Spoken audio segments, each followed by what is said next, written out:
Bien, siendo las 6:04, quisiera darles la cordial bienvenida, chicos, chicas, todos los participantes en este seminario continuo de teoría social. Mi nombre es Esteban Landeras, soy egresado de antropología de la Universidad Nacional de Trujillo.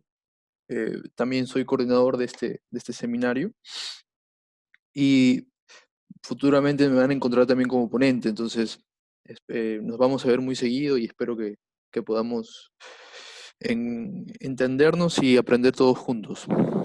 Bien, el día de hoy nosotros estamos iniciando con esta primera sesión de este seminario, que es el resultado de un trabajo coordinado entre estudiantes y egresados de la Universidad Nacional de Trujillo, aquí en Perú, para los que nos están viendo desde otras partes del mundo.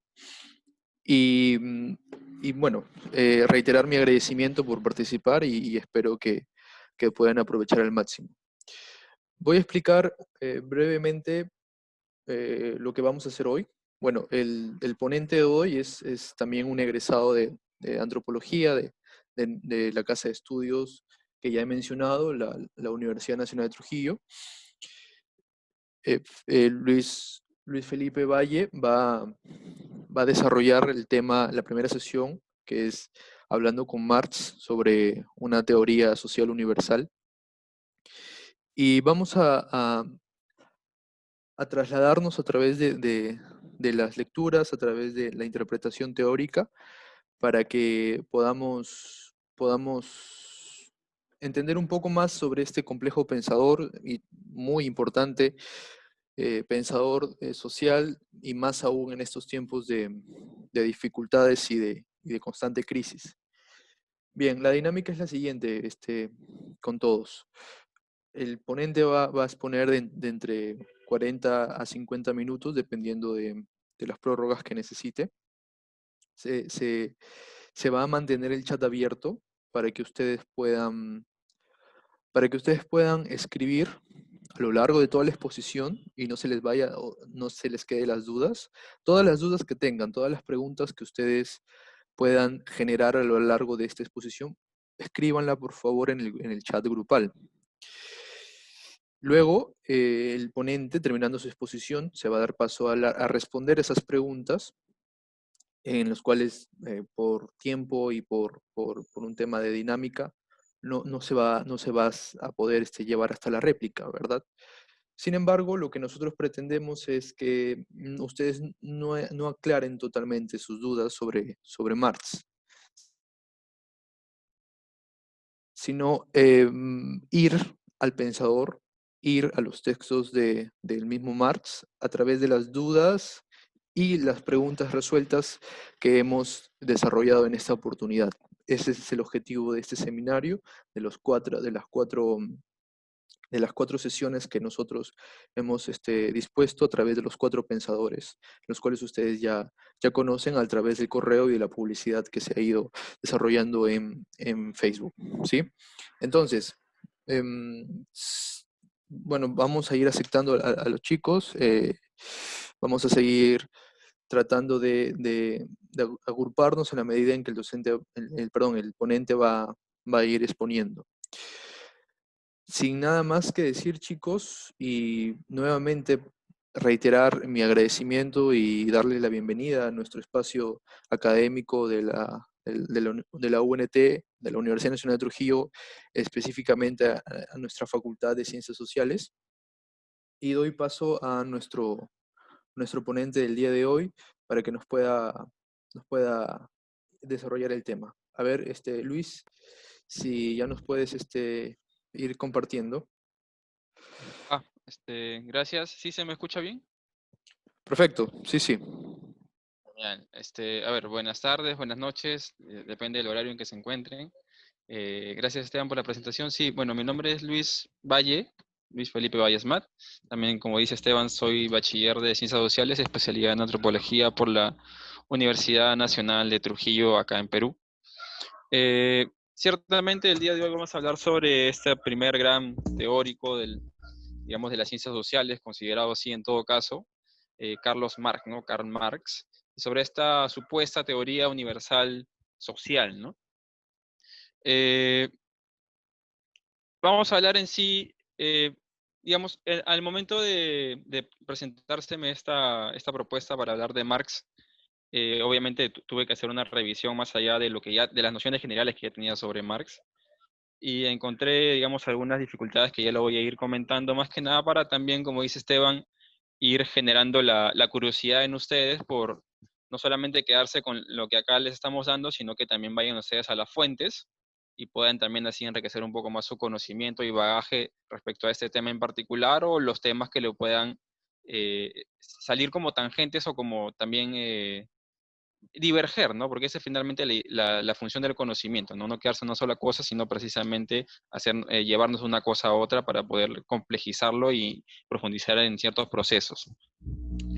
Entonces, la estructura de esta exposición tiene un orden que es el siguiente, ¿no? Entonces, vamos a primero revisar en muy grandes rasgos, porque si bien es cierto, Marx es demasiado amplio de entender, si bien no publicó muchos textos en vida, tiene muchas obras póstumas en las que, si bien no consolida muchas de sus ideas, sí las propone a manera de bocetos, de esquemas, y posteriormente han sido ya sistematizadas por otros autores, principalmente los rusos, en lo que se ha denominado el materialismo histórico como teoría de las ciencias sociales en general, ¿no? Entonces, para más o menos deslindar un poco esta separación, lo que yo he hecho es leer directamente a Marx, en todo caso los textos más importantes o que yo he considerado más importantes en general, donde se exponen de forma concisa, concreta, las ideas sobre ciertos conceptos básicos, ¿no? Que son relaciones de producción, fuerzas de producción, trabajo, la producción en general, modos de producción, la superestructura, etcétera, ¿no? Entonces, todos esos conceptos que tal vez algunos ya estén familiarizados, otros de repente recién los van a poder tocar en esta exposición, son tocados por Marx ciertamente, no son definidos en muchos puntos, pero vamos a ver de qué forma él los toca, en qué forma los relaciona, y más o menos cómo al final, sobre todo con la obra con este prólogo a la contribución de la crítica a la economía política, logra concatenar la idea ya que posteriormente es formulada con el materialismo histórico que ya todos conocemos. Entonces, la segunda parte de esta exposición, como les decía, es precisamente este materialismo histórico, ya no desde el propio Marx, sino ya desde cómo ha sido sistematizado y cómo ha servido precisamente para considerar que Marx propuso esa teoría social universal a partir de las fuerzas de producción, relaciones de producción y los modos de producción, ¿no? Al final solamente vamos a abrir un poco el diálogo con ustedes para ver algunas perspectivas sobre Marx, algunas tal vez deficiencias que pudo tener, algunos aportes que aún pueden ser útiles en la actualidad y bueno, ya vamos a ir conversando un poco, ¿no? Bien, vamos a comenzar con esta doble revisión que les comentaba sobre el propio Marx y sobre el materialismo histórico, que es ya como una interpretación, digámosle así, teórica de lo que dijo Marx, ¿no? Que vendría a ser la ciencia científica, la ciencia social del desarrollo de la historia, ¿no? Pero sin embargo hay que tener en cuenta que lo que en sí quiso hacer Marx fue más que nada una crítica de la economía política clásica que llevara en sí a una crítica estructural de la economía política, ¿no? El hecho de que esta crítica la haya llevado a formular un método, que es el método histórico, el método dialéctico, y en la aplicación de este método haya descubierto estas categorías que él analiza y que las haya conformado como una unidad conceptual, en sí, digamos, no quita la intención que él tenía inicialmente, ¿no? Como les digo, finalmente la sistematización es muy posterior al propio Marx, pero de todas maneras, digamos, tiene las raíces que él pudo cultivar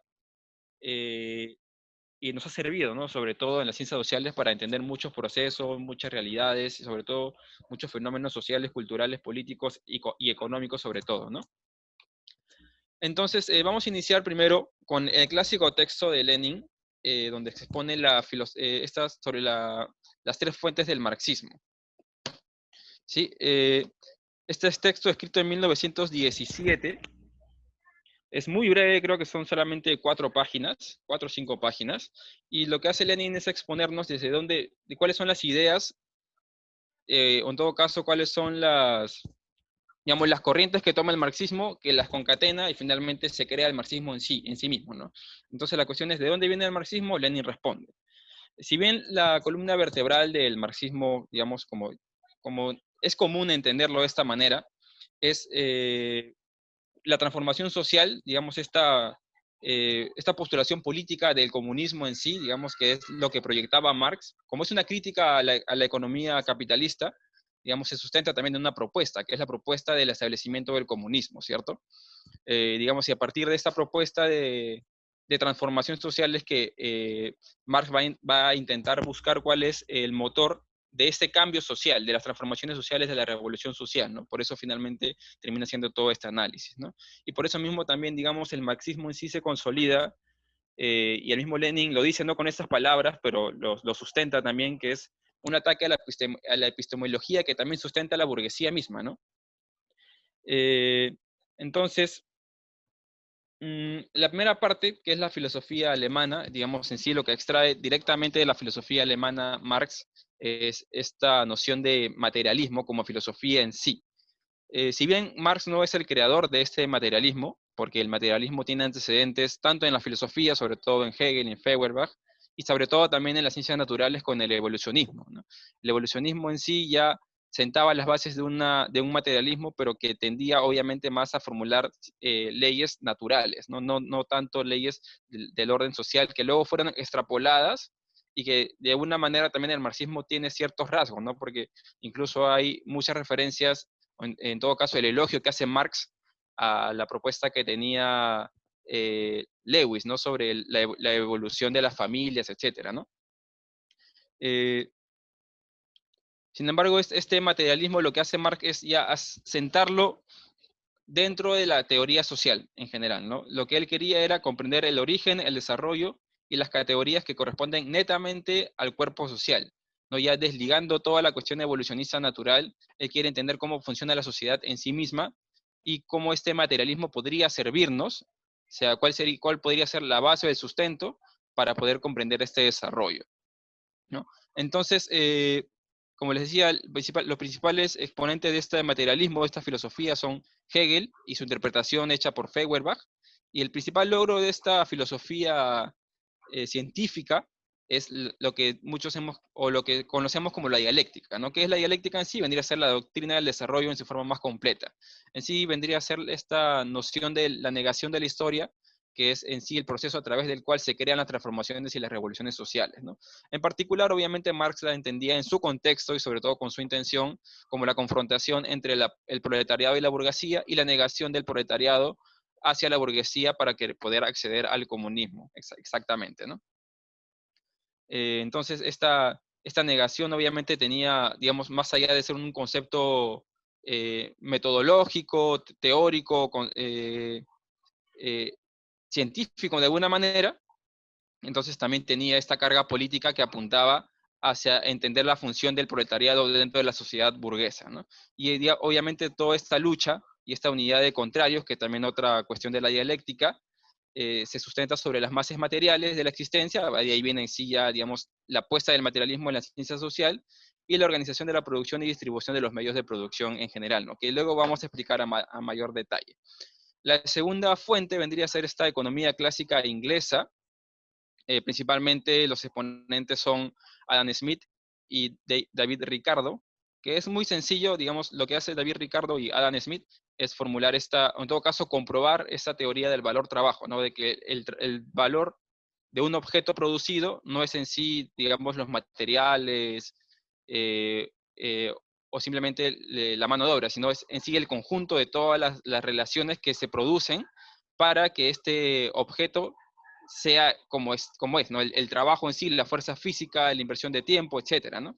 Y lo que hace Marx únicamente es comprobar esta teoría del valor trabajo y, y de alguna manera también demuestra que el valor de todas las mercancías dentro de la sociedad capitalista está determinado por la cantidad del tiempo socialmente necesario invertido en su producción, ¿no? Entonces, a través de esto, Marx descubre que la relación entre los objetos, entre las mercancías en sí, no es en sí relaciones entre objetos, sino que detrás de esto hay relaciones entre personas, ¿no? Luego vamos a ver de qué manera precisamente las define estas relaciones y cómo son cuán importantes son para la formulación de su teoría. Y finalmente está el socialismo utópico francés, que vendría a ser como que un antecedente directo del comunismo que él llega a postular en su manifiesto del Partido Comunista junto con Engels, ¿no? Posteriormente, inmediatamente a la Revolución Francesa, muchos filósofos franceses tuvieron esa tendencia a idealizar una sociedad ya utópica, libre de cadenas, libre de lucha de clases, etcétera, pero no se formulaba en sí como una cuestión política, ¿no? Solamente era una cuestión eh, de desear algo, hacia dónde ir, de formularlo, pero no se logra organizar políticamente. Entonces, precisamente es fundar este partido, o en todo caso relacionarlo al Partido Comunista de la lucha obrera, y a sentar las bases de cómo en sí vendría a ser la existencia del comunismo, bajo qué determinaciones tendría que existir y políticamente cómo estaría conformado, ¿no? Entonces, en general, estas serían las tres fuentes del comunismo que Lenin nos expone y nos ayudan también a entender más o menos todo lo que vamos a ver a continuación.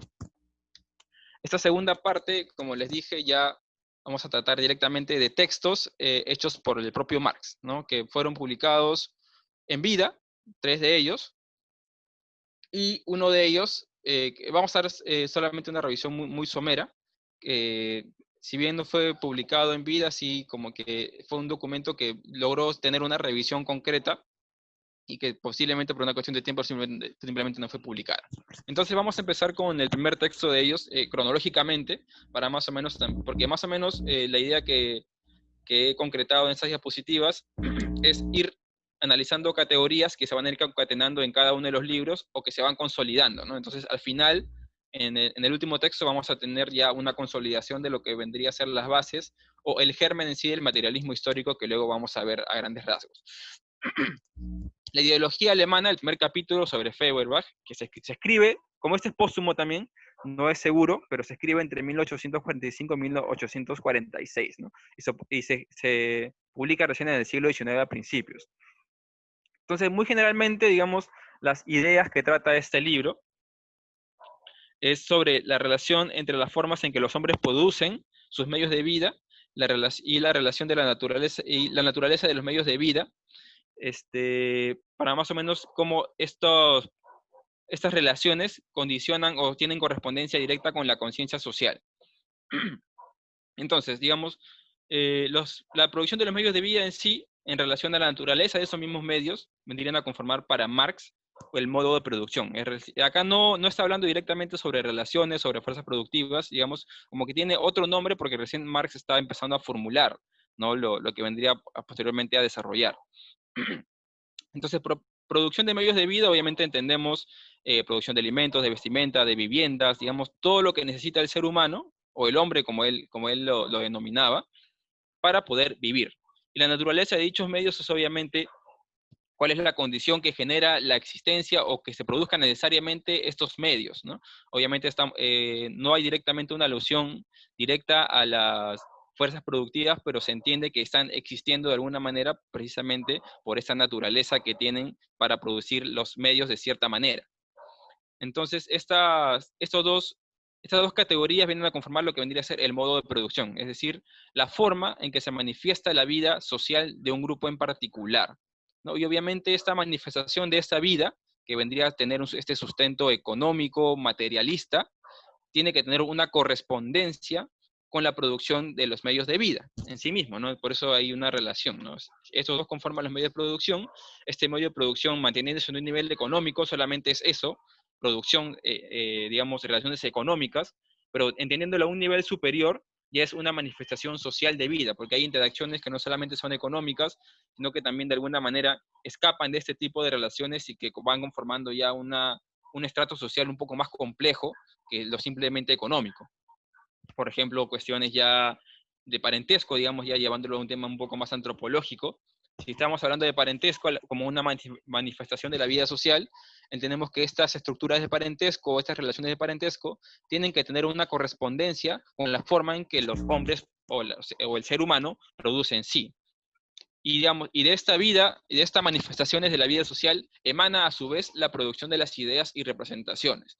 Obviamente, si seguimos hablando, por ejemplo, de las cuestiones de parentesco, empezamos a Por ejemplo, a aparecer mitos sobre cómo fue engendrada la genealogía de tal clan, de tal tribu. Entonces ya se empiezan a crear ideologías, digamos, formas políticas, formas jurídicas, formas religiosas, que son una manifestación directa de esta vida social, ¿no? Y a su vez es necesario, como explica Marx, que entender que estas producciones de ideas y representaciones también tienen una necesaria correspondencia con las producciones de la vida material de las personas o de las sociedades, ¿no? Por eso mismo, en todo caso, estamos hablando de que el primer nivel son la fuerza productora, así la denomina en ese libro. El segundo nivel vendría a ser el estado social. O sea, la fuerza productora determina o tiene una correspondencia directa con el estado social, y el estado social a su vez condiciona o tiene una correspondencia necesaria con la conciencia social. Si bien estos tres niveles se mantienen en un equilibrio en ciertos momentos de la historia, también hay momentos, o no es que también, sino necesariamente hay momentos de contradicción, sobre todo entre los medios de producción y las relaciones de producción. Entonces, en esos momentos en que hay contradicción, que precisamente se dan por la división del trabajo y por la distribución desigual de los medios de producción, es que empieza a saltar ya las chispas para la revolución y el cambio social. Es lo único que vamos a analizar hasta este momento. No son nociones muy básicas sobre, digamos, un esquema inicial de cómo empezaría a entender Marx las relaciones sociales en relación al cambio social. Un segundo texto, que también es bastante importante, es el manifiesto del Partido Comunista, que se escribe en 1848 y que es de Marx con Engels, ¿no? Y que fue a solicitud del Partido Comunista francés, si no me equivoco. Entonces, si bien este texto en general está condicionado por la lucha política del proletariado en relación a la burguesía y el alcance o la postulación en sí de lo que vendría a ser el comunismo como tal, como organización, como política, como eje jurídico, educacional, etcétera, porque postulan precisamente de qué manera tendría que ser o podría ser el comunismo. Vamos a dejar un poco de lado la cuestión política en sí, no necesariamente entendiendo que su teoría no era política, sino más que nada para centrarnos en los conceptos que nos van a ayudar a entender el proceso de la lucha de clases. ¿Sí?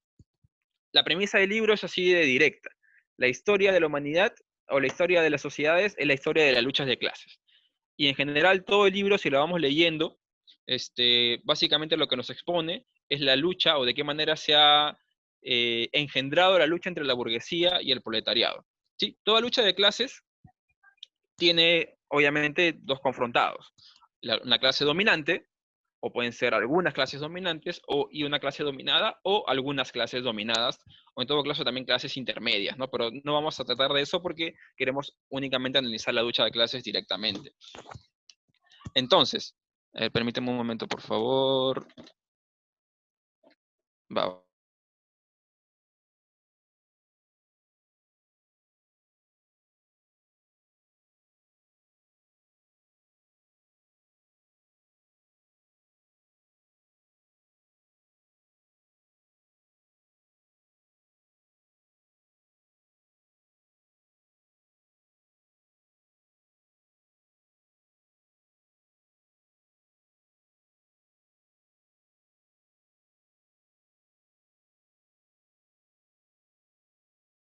Político, jurídico e ideológico que legitima la estructura en sí, la estructura dominante, y a su vez resguarda sobre todo los beneficios de lo que vendría a ser la burguesía, ¿no? Y la burguesía, ¿en qué sentido la resguarda? Al resguardar las formas legales de propiedad, que luego vamos a analizar también muy brevemente. A ver, ¿de dónde viene la burguesía? Vamos desde abajo. La sociedad feudal está compuesta por relaciones de producción y por fuerzas productivas. Relaciones de producción son todo el tipo de relación que mantienen los hombres, por manejar la terminología de Marx, al momento de producir, y las fuerzas productivas son, digamos, todos los medios de que dispone para poder producir. Sobre todo la relación de producción que determina de alguna manera la naturaleza de dicha producción, de dichas relaciones, mejor dicho, es las relaciones de propiedad, ¿no? En ese caso, en un momento dado de la sociedad feudal, estas dos categorías, relaciones y fuerzas, entran en contradicción, salta la revolución y entra la burguesía. que en este marco, en esta línea, la burguesía viene a ser la clase revolucionaria, ¿no? Entonces Marx le otorga a la burguesía, bien es cierto, esta capacidad de haber revolucionado la sociedad feudal a raíz del aprovechamiento de esta contradicción de la toma y a su vez de la toma del poder para lo que vendría a ser la sociedad capitalista. A su vez, el proletariado, ya digamos, como se ha generado esta nueva contradicción, si bien la contradicción inicial era, digamos, la sociedad dominante, la feudal, digamos, la clase feudal, y la dominada, en todo caso, la relegada era la burguesía, ¿no? Entonces, la burguesía aprovecha esta contradicción o la genera en todo caso, saltan la relación de producción, saltan las fuerzas productivas, las transforma, genera la revolución y establece su tipo de sociedad.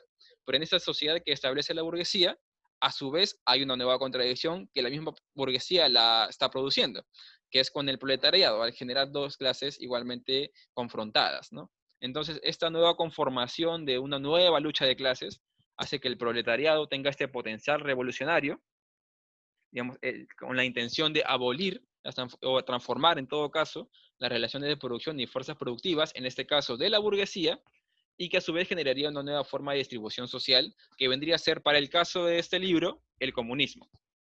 Pero entendámoslo ahora, digamos, de una forma no abstracta, pero desentendiéndonos en sí de la burguesía y del proletariado. Digamos, en sí lo que estamos viendo en estos momentos es una teoría, una explicación sobre cómo se dan las revoluciones, cómo se generan y cómo se da el cambio social, ¿sí? Si fuera, digamos, acá una clase X y acá una clase Y, esta clase Y tiene el potencial revolucionario para transformar las relaciones de producción y fuerzas productivas y a su vez generar una nueva forma de distribución social. Digamos, obviamente, digamos, la idea de Marx y Engels era esta utopía comunista en la que ya la distribución desigual no iba a existir y por lo tanto no iba a haber una nueva contradicción, ¿no? Pero en general en la historia lo que se ha visto es que esta nueva distribución social siempre ha sido desigual. Por lo tanto, se vuelve precisamente a la parte inicial de lucha de clases. ¿Por qué? Porque dada la distribución desigual, se genera obviamente una nueva confrontación entre dos clases, la clase que ha sido beneficiada con la distribución, la clase que está siendo relegada con esa distribución, y nuevamente entraría una nueva contradicción que empezaría de nuevo todo el ciclo que ya hemos expuesto. Entonces, como le dije, he dejado de lado toda la cuestión política del partido en sí para entender únicamente esta dinámica de la lucha de clases. ¿Sí? Y eso sería, al menos por el momento, con la lucha de clases. Ahora, hasta acá vamos analizando dos temas que son bastante amplios, ¿sí? La relación entre los medios materiales y la conciencia social, la dinámica de la lucha de clases. Ahora vamos a hablar de una cuestión un poco más económica, más socioeconómica en sí, ¿no? Perdón.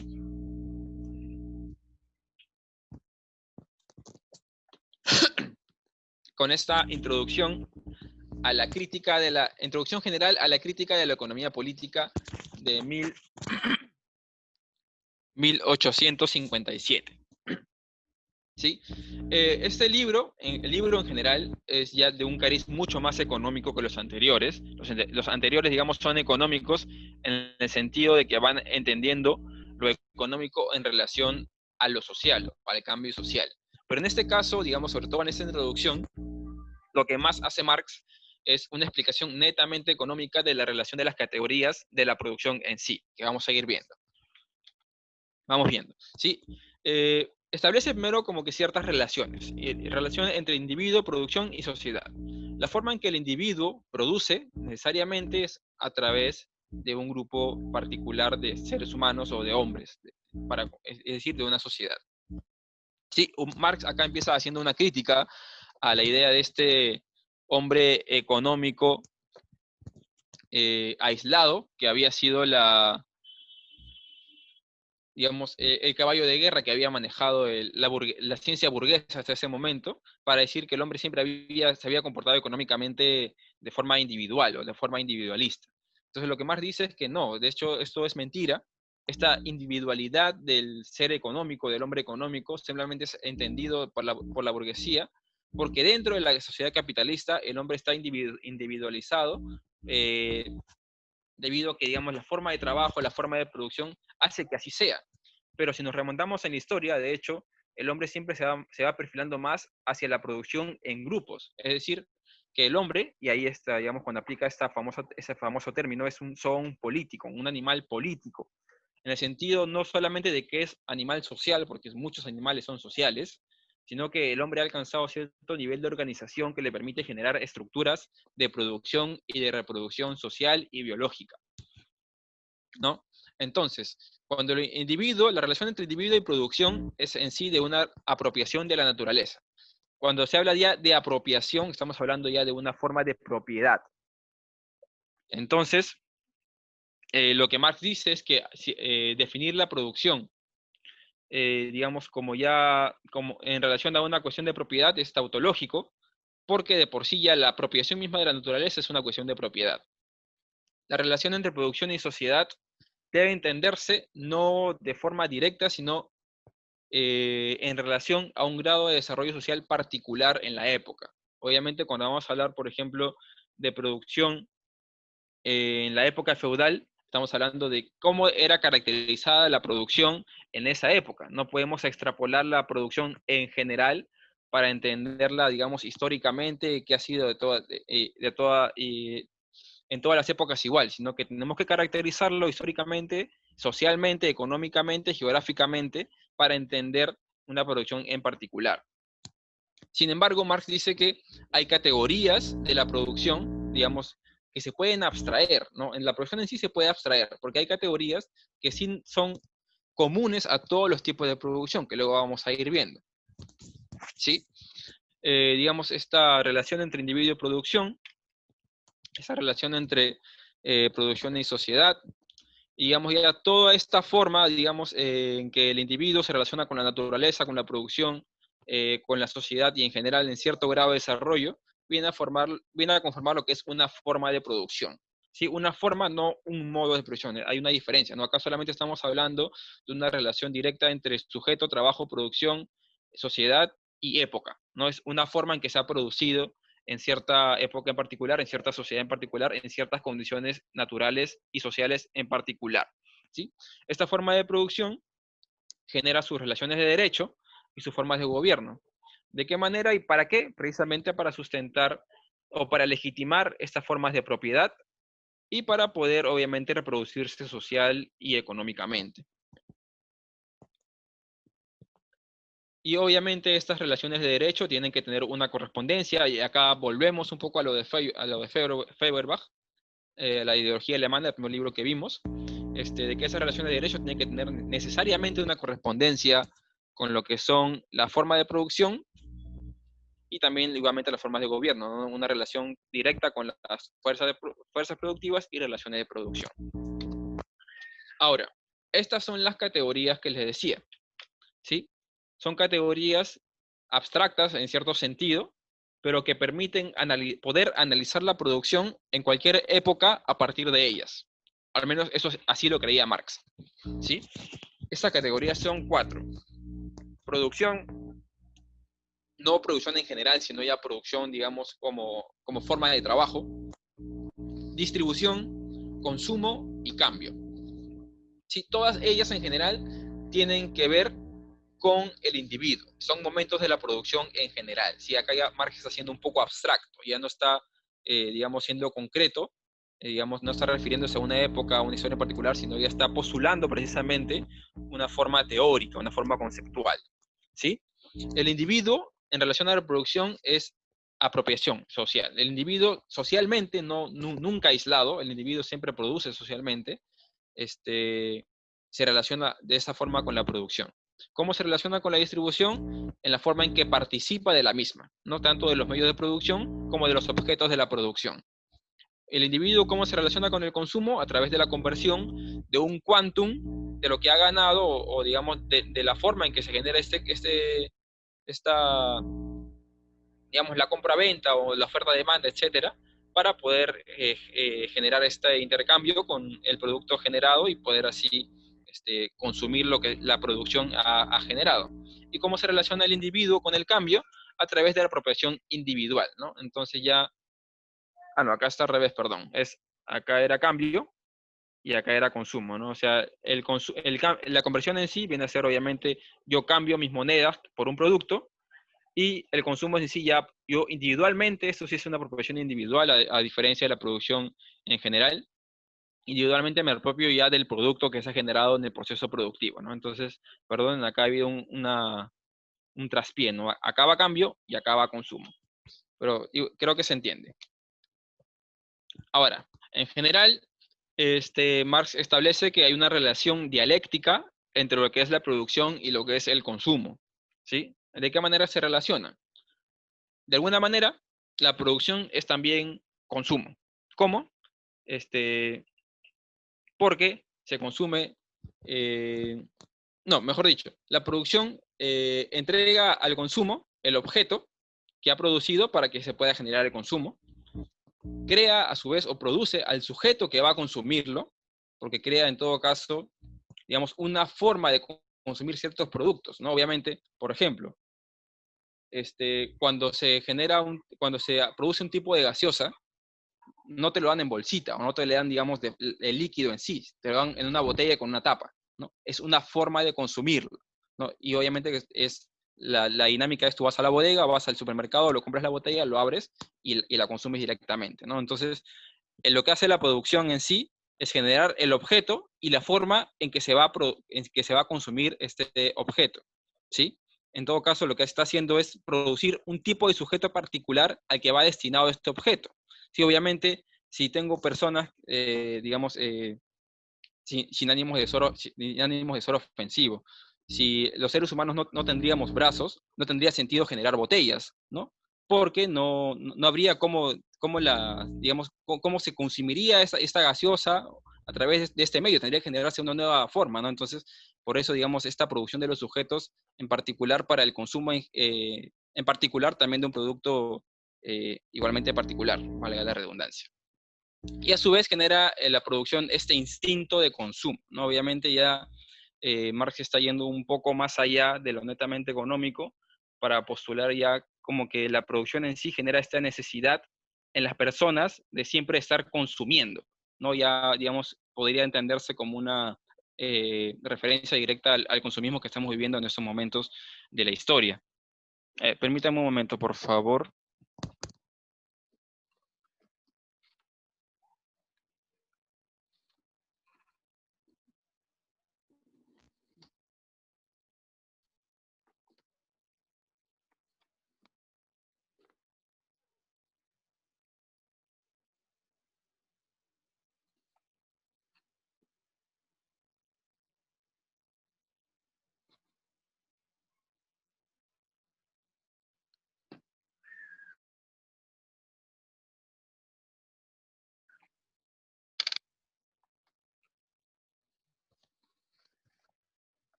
Ya, ahora sí, ¿me escuchan? Sí, sí, sí.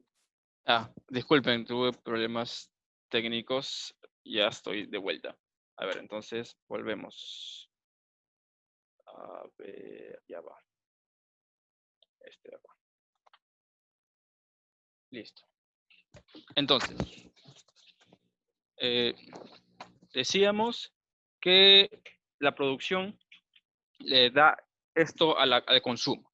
Y a su vez, el consumo da estas dos, digamos, categorías o conceptos a lo que vendría a ser la producción. Le da la necesidad, obviamente, porque al consumir se genera la otra necesidad de seguir consumiendo, y también le da la finalidad, porque finalmente la producción no sería nada sin el consumo, ¿no? Entonces, le da la finalidad de para qué producir. A su vez, la producción es consumo. ¿Por qué? Porque se consume la media de producción y se consume la fuerza vital de la persona que produce. Y a su vez, el consumo también es producción porque se produce precisamente la fuerza vital que la persona va a utilizar para poder producir. Entonces, es un ciclo del cual la persona, en este sistema en particular económico, no puede escapar. A su vez, hay una relación entre producción y distribución, que es, digamos, en primer lugar, distribución es a su vez, digamos, distribución de los medios de producción, de los miembros de la sociedad y también del objeto del que se ha producido. La producción es en sí, en todo caso, está determinada primeramente por la propiedad, obviamente que tiene relación directa con la distribución de los medios de producción, y con la división del trabajo, que tiene una relación directa con la distribución de los miembros en la estructura social en general, ¿no? Pero en general, digamos, lo que intenta decirnos Marx no es que cada uno de esos momentos es igual que el otro o simplemente son semejantes o análogos, no, sino que en general todos vienen a conformar una unidad que, digamos, en términos abstractos vendría a ser la producción en general. Y todas estas categorías permiten en sí, o eso es lo que quería Marx, analizar cualquier tipo de sociedad a partir de estas categorías netamente económicas, porque él suponía que existían en cualquier tipo de producción social, en cualquier época y espacio. Ahora, vamos con ya un texto que es un poco más consolidado, porque es un poco más, es un poco posterior, que es el prólogo a la crítica de la economía política de 1859, donde ya de alguna manera Marx, muy brevemente, en uno o dos párrafos, expone todo lo que hasta ahora hemos visto en general, todas las categorías, relaciones, y esto es en general lo que sienta las bases para que luego vamos a ver muy someramente lo que se ha entendido como el materialismo histórico. Partimos del individuo, ¿sí? La parte de abajo. El individuo, al trabajar, en sí, al relacionarse con la naturaleza, no lo hace de forma individual, como ya hemos visto, sino lo hace en sociedad. Y cuando lo hace en sociedad ya se denomina producción, ¿sí? Al producir, obviamente, como lo hace en sociedad, entra en relación con otros miembros de la sociedad y establecen lo que Marx denomina las relaciones de producción. ¿Y con qué producen? ¿Cómo producen? Obviamente con fuerzas productivas. ¿Qué son las fuerzas productivas? Son todos los instrumentos, todos los aparatos tecnológicos que utiliza el individuo para poder generar la producción en sí. Hay momentos de la historia, necesariamente, creía Marx, en que si bien estos se corresponden, obviamente tiene que haber una correspondencia, las relaciones de producción no pueden, por ejemplo, relaciones de producción capitalista no pueden ser correspondiente con fuerzas productivas del feudalismo. Eso es lo que decía Marx. O en todo caso, fuerzas productivas del esclavismo no pueden tener una correspondencia con relaciones de producción capitalistas. No tendría sentido para Marx, ¿no? Tiene que haber una relación. Y precisamente, como estamos hablando de una teoría del cambio, hay momentos en que estas dos categorías entran en contradicción, en que las relaciones de producción se empiezan a transformar o viceversa, las fuerzas productivas se empiezan a transformar y empiezan a relegarse una a la otra, ¿no? Y de esta contradicción, o en todo caso, digamos, son momentos, ¿no? Un momento de correspondencia, otro momento de contradicción. En general, esta base de acá, digamos, que partimos del individuo, relación de producción y fuerzas productivas, es lo que Marx entendía como el modo de producción. ¿Por qué? Porque es la forma en que una sociedad produce, así de sencillo. Y para él este modo de producción es la estructura económica, o él denomina la base sobre la cual se levantan la superestructura jurídico-política, ahí dejémoslo, ¿sí? Esto de acá, todo lo que hemos visto, es un resumen bastante somero de todo lo que hemos explicado hasta el momento, ¿sí? Digamos, si añadimos esto de acá, ya estaríamos incluso añadiendo lo de el manifiesto del Partido Comunista. Porque ya, como les digo, ¿no? Hay momentos, si bien que hay una correspondencia entre las fuerzas productivas y las relaciones de producción, hay momentos en que esta contradicción salta, hay una lucha, que Marx creía que era en muchos casos sangrienta, y se produce la revolución social que nos lleva a la existencia o al surgimiento de una nuevo modo de producción, que a su vez genera otro tipo de contradicción, etcétera, y así sucesivamente. Entonces, esta estructura económica necesariamente tiene que generar esta superestructura jurídico-política. ¿Por qué? Porque necesariamente el modo de producción necesita formas de gobierno, necesita formas de derecho, necesita formas políticas, etcétera, que sustenten, por un lado, la legitimidad de la clase dominante y a su vez que generen una reproducción social coherente y constante de las fuerzas productivas y una regulación de la fuerza de producción, principalmente a través de las relaciones de propiedad, ¿sí? Entonces, esta estructura jurídico-política es importante, pero necesariamente tiene que tener una relación o una correspondencia a su vez con la estructura o base económica. No puede existir una superestructura de orden capitalista si tenemos un modo de producción esclavista. Para Marx no tenía sentido eso, ¿sí? Básicamente eso sería digamos, este cierre con este prólogo de lo que hasta ahora hemos visto de Marx. Ahora, como les decía, esta idea bastante concreta de que hemos visto al final es el germen en sí de lo que ya posteriormente se ha entendido como el materialismo histórico, que ya no es un desarrollo del propio Marx, sino es un desarrollo posterior ya de seguidores, de marxistas, marxólogos, etcétera, pero que igualmente nos sirve también como para poder sustentar o argumentar, digamos que todo esto conforman una unidad teórica que nos permiten, en ciertos casos particulares y con ciertas condiciones, comprender ciertos fenómenos del orden económico, social, político, etcétera. Tercera parte, materialismo histórico. ¿Qué es el materialismo histórico? Es la ciencia que estudia las leyes generales de desarrollo social. ¿No? Resuelve cuestiones generales de desarrollo histórico, como la correlación entre existencia social y conciencia social, lo que hemos visto, la importancia de la producción material en la vida de los hombres, también ya lo hemos visto, el origen y papel que desempeñan las ideas y las instituciones, también ya lo hemos visto. Básicamente, lo que es el materialismo histórico es una definición de todo lo que Marx quiso hacer, pero mucho más brevemente y más sintetizado. Marx no lo define, simplemente lo postula, pero digamos las sistematizaciones de autores posteriores precisamente nos ayudan a entender de forma mucho más concreta las ideas de Marx, ¿no? Entonces, en general, es una teoría científica del desarrollo social, ¿sí?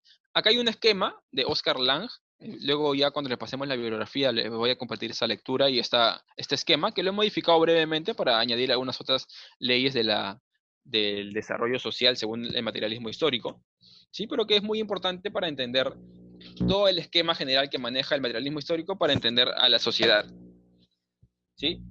Eh, Partimos de la naturaleza, ¿sí? La naturaleza entendida, digamos, como entidad biológica, abarcativa, geográfica, etcétera, ¿no? El ser humano, el hombre, se apropia de la naturaleza y en esta apropiación, cuando llegamos en relación a las fuerzas productivas, hay bueno, mejor dicho, la naturaleza, para producirla tenemos que, o para apropiárnosla, tenemos que generar primero fuerzas productivas. ¿Y las fuerzas productivas qué son? Al menos hasta la época en que Marx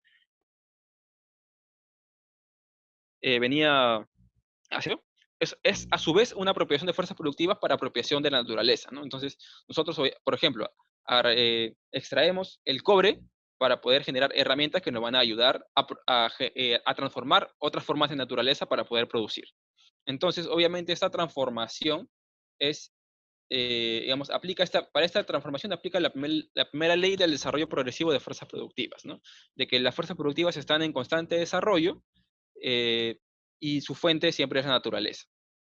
Ahora, fuerzas productivas y relaciones de producción, ya hemos explicado esa relación.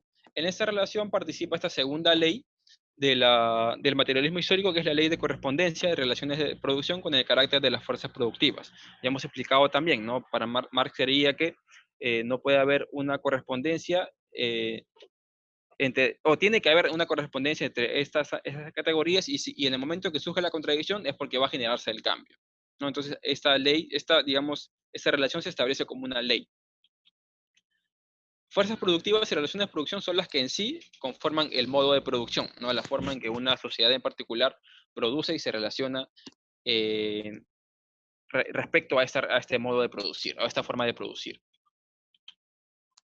A su vez, todo este conglomerado, digamos, ya llevándolo a un nivel un poco superior, un poco más abstracto, es lo que él también denomina como la formación económico-social, ¿no? Ya no estamos hablando solamente de la base económica, sino ya estamos hablando de, por ejemplo, otro tipo de relaciones que habíamos visto incluso al principio, ya correspondencias, obviamente correspondientes con la base económica, relaciones sociales, relaciones parentales, etcétera, ¿no? Ya estamos hablando de una formación de carácter económico, pero también de carácter social.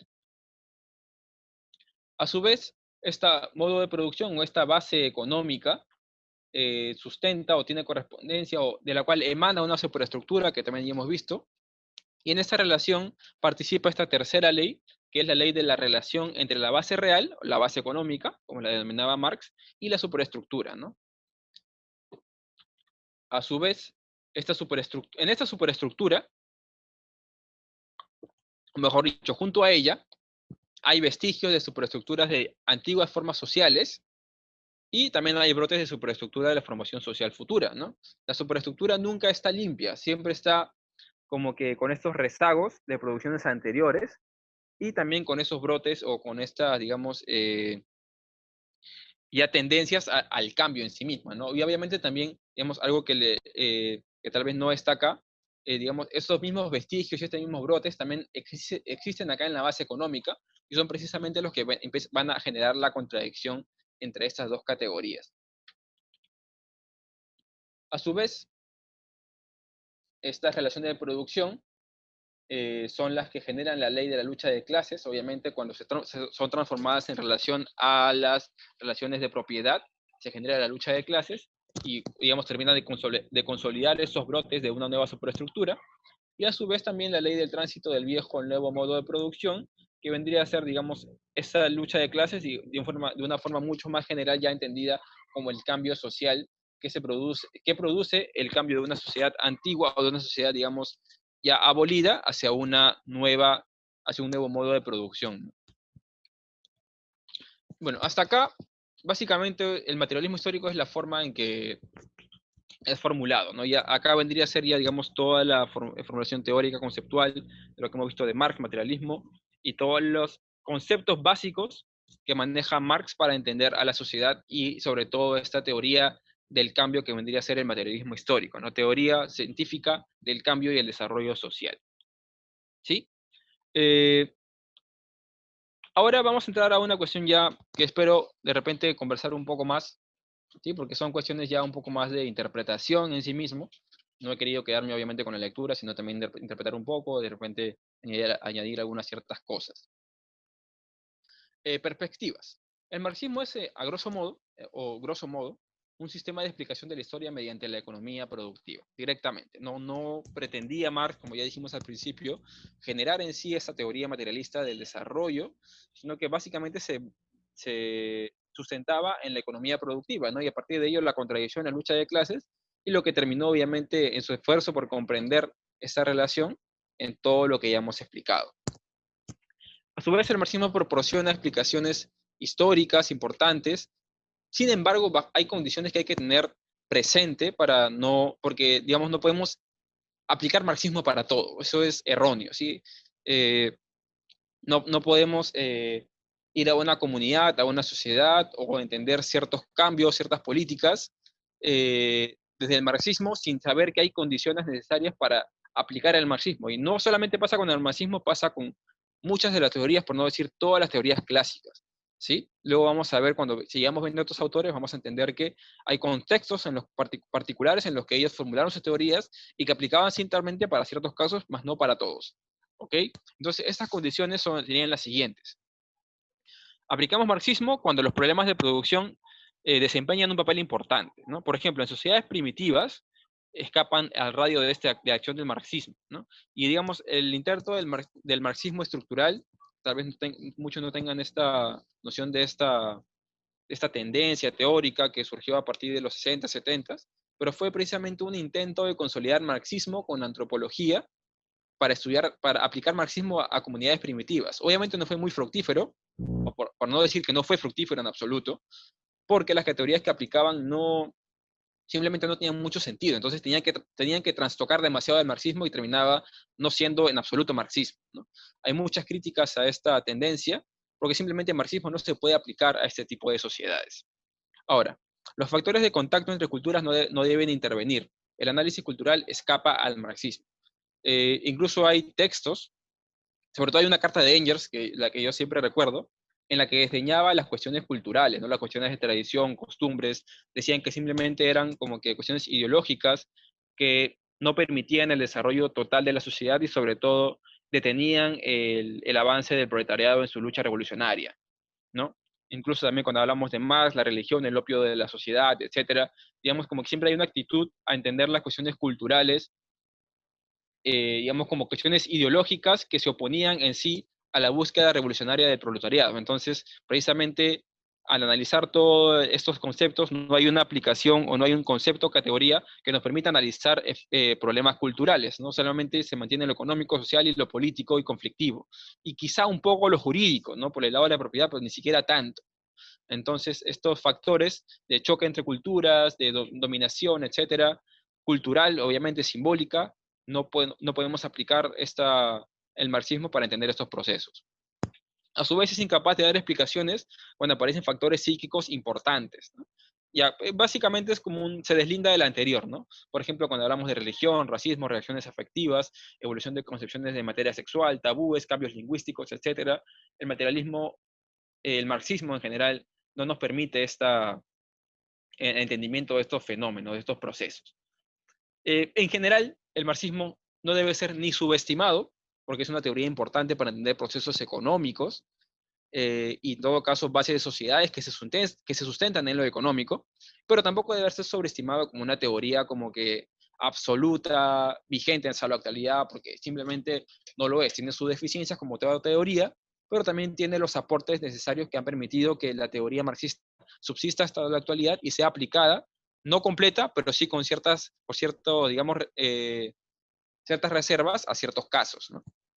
Como materialismo, el marxismo debe acercarse sensiblemente a la teoría del reflejo, una teoría de conocimiento que es bastante mecánica, y como procedente del hegelianismo reconoce una toma de conciencia en aumento del tiempo, ¿no? Digamos, hay una tendencia evolucionista en Marx para creer que obviamente el hombre en relación a la producción y a la sociedad y a su posición social, mientras va digamos, pasando ciertas épocas, esclavismo, comunismo, comunismo primitivo, esclavismo, feudalismo, capitalismo.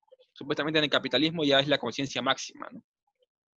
La noción de puntos de vista diferentes pero complementarios eh, no, no es superado por el marxismo. No hay complementariedad, todo es contradicción en Marx.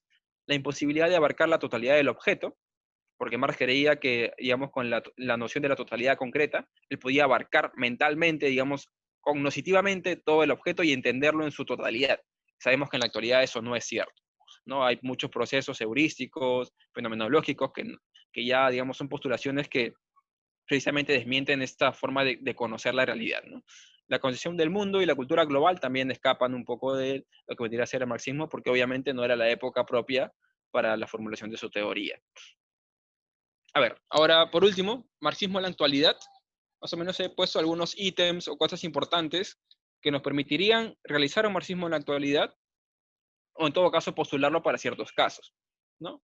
La más importante es esta: las formas de dominación han cambiado sustancialmente, ¿no? Entonces, si en la época de Marx las formas de dominación eran evidentemente económicas, y en la actualidad son mucho más simbólicas, políticas, etcétera, ¿no? Digamos, son un poco más etéreas, ¿no?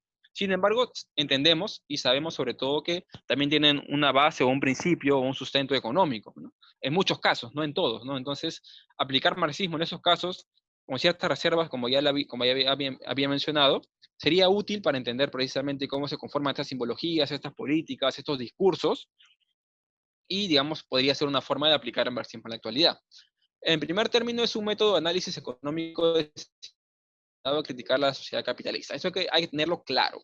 ¿sí? No podemos aplicar marxismo a cualquier cosa precisamente porque la intención de Marx era hacer una crítica a la sociedad capitalista, ¿no? Y era un análisis netamente económico. Entonces, si tenemos en claro esto, no tenemos ningún problema para aplicar marxismo en los temas o los contextos que precisamente puedan devenir de esta crítica. Es un método de análisis de situaciones políticas. Obviamente también se nos permitiría utilizar el marxismo, o deberíamos en todo caso, sería bastante útil, porque nos permite entender conflictos económicos, políticos, relaciones de clase, etcétera, y también es muy útil, ¿no?, para este análisis de situaciones políticas. Es un método histórico, digamos, históricamente también, ya en el libro de las formaciones económicos sociales precapitalistas, les voy a recomendar luego que lo lean, porque, digamos, ya es la aplicación del método histórico de Marx, donde ya se empieza a entender cómo él, digamos, los cambios que él va entendiendo en todas las sociedades que él va pasando, ¿no? Esclavismo, feudalista, capitalista, etc. Luego, el marxismo es una teoría que está fundada en una visión laica, materialista, humanista, atea de la sociedad humana y de la realidad en general. Eso también hay que tenerlo clarísimo.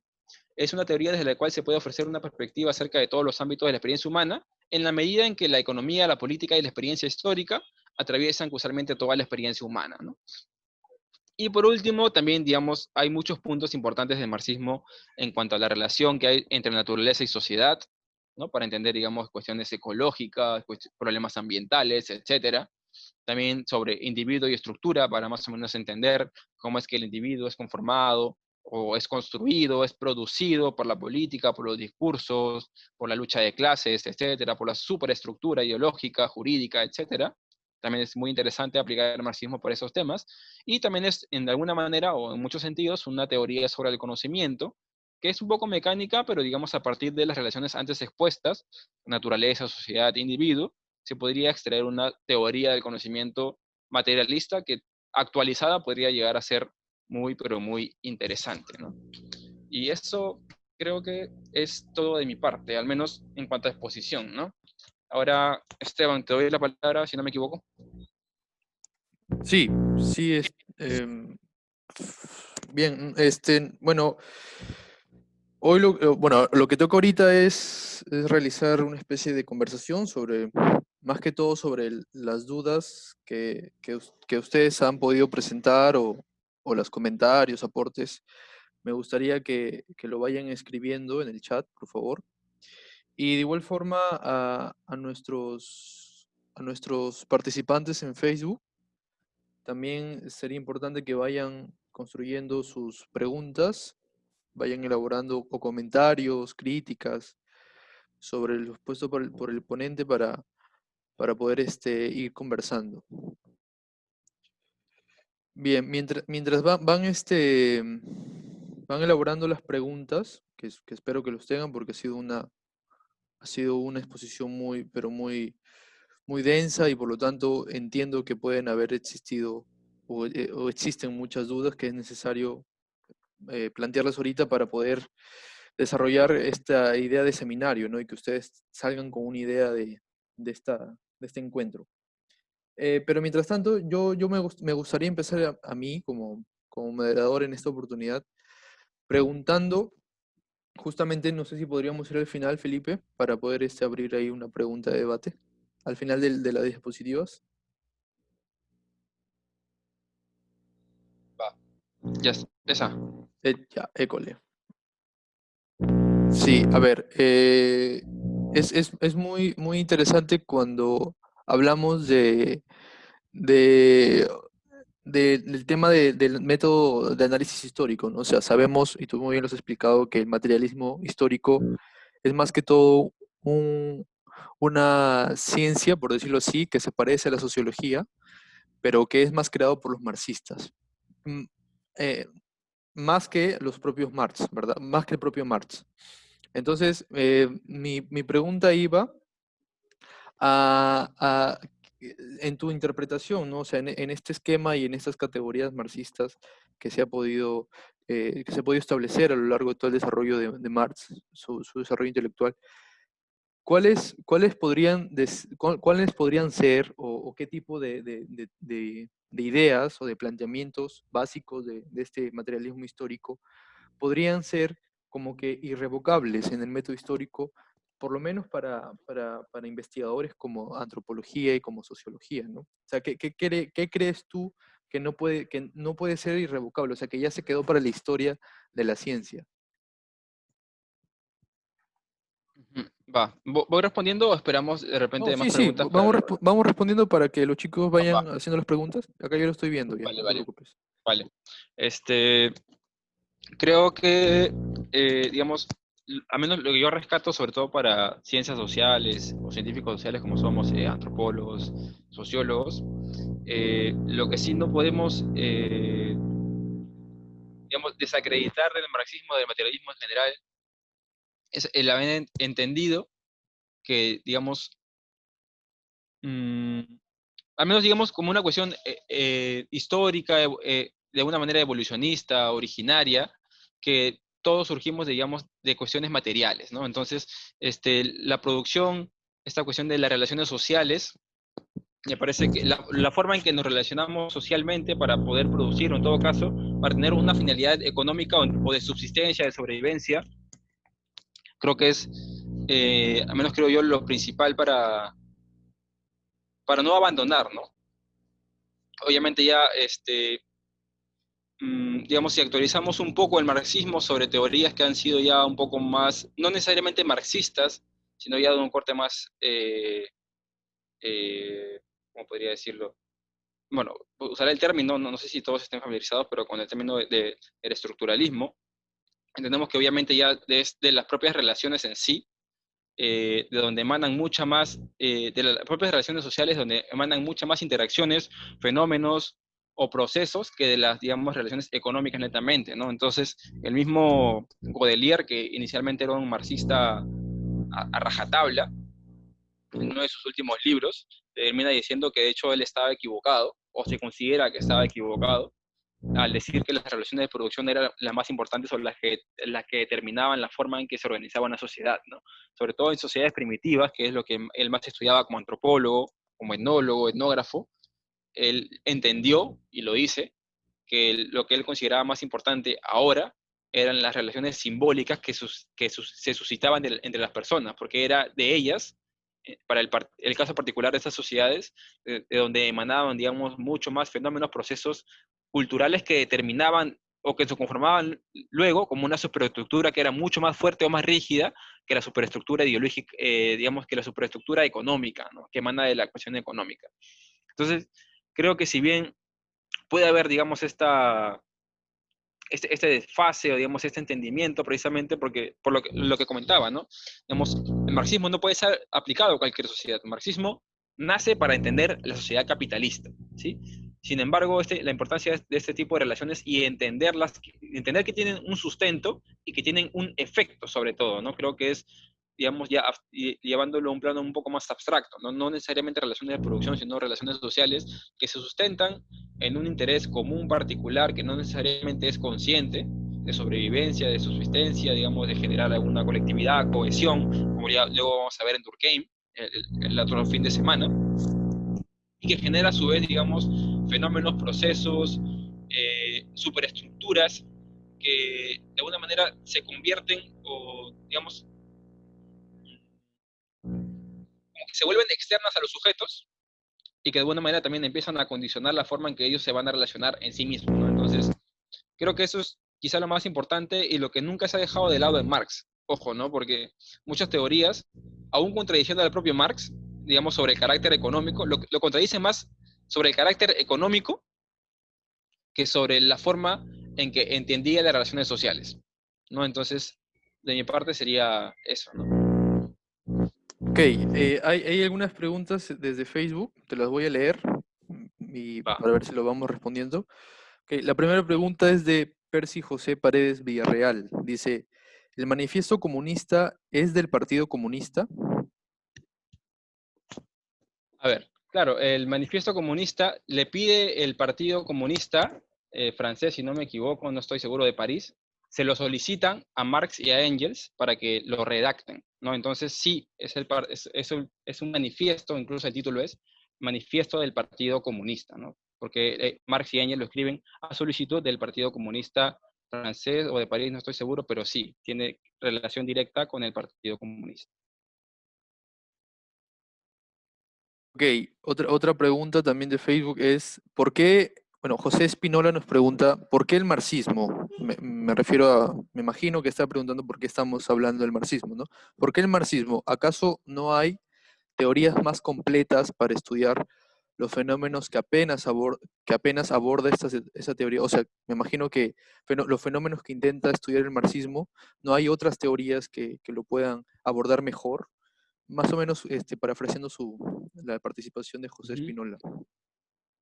Va, a ver, ¿por qué marxismo? Primero porque es una teoría clásica, digamos, un clásico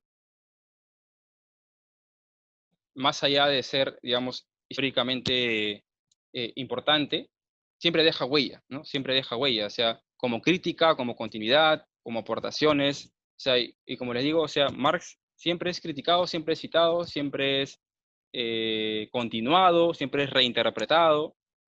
Entonces hay muchas categorías en su formulación, en sus postulaciones, que son importantes, ¿no? Y ¿por qué marxismo? Bueno, inicialmente porque el seminario que estamos tratando es de teoría social.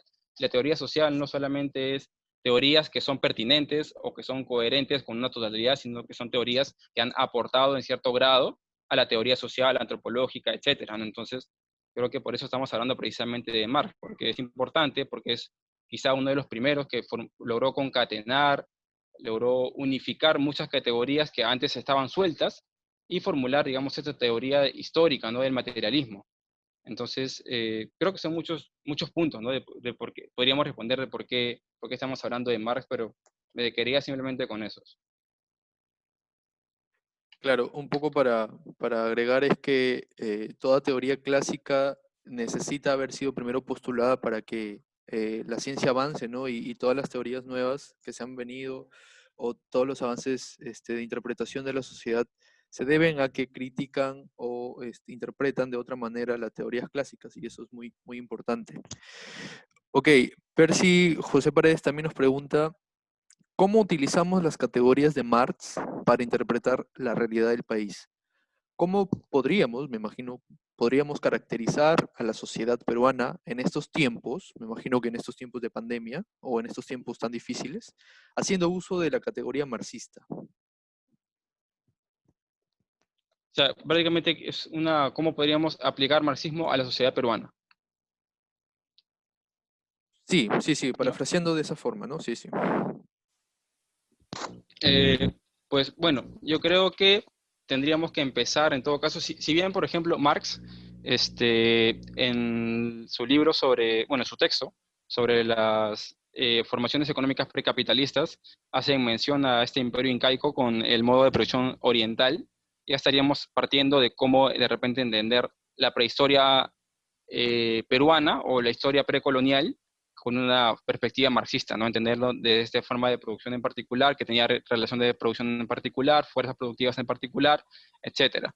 Sin embargo, ya digamos con el advenimiento de la colonia española, digamos toda esta cuestión de dominación europea, creo que es aún un poco más sencillo ya aplicar el materialismo histórico en sí a la historia peruana, porque ya, digamos, nos empezamos a desarrollar en un sistema eh, económico capitalista en sí mismo, ¿no? Entonces, por ejemplo, las denominaciones sobre la dominación en cuanto a eh, producción minera, que son problemas que siguen vigentes hasta este momento, ¿no? Y que no han cambiado mucho, sobre todo en todo caso, ¿no? Incluso hay, por ejemplo, los textos de actualización del marxismo que hay en los años 70 acá en Perú, no recuerdo ahorita el nombre de los autores, pero que hablaban de no es marxismo en sí, es una interpretación, pero de estas redes de dominación, ¿no? Que se establecían, por ejemplo, ¿no? Este, eh, por ejemplo, Estados Unidos domina Perú, ¿no? Digamos, económicamente, políticamente, en cierta época, ¿no? A su vez, digamos, la nación en sí supedita a ciertas regiones para que produzcan cierto tipo o para que mantengan cierto tipo de producción en particular que va a servir en sí para la exportación. A su vez, esta región condiciona a que ciertas regiones, provincias en particular,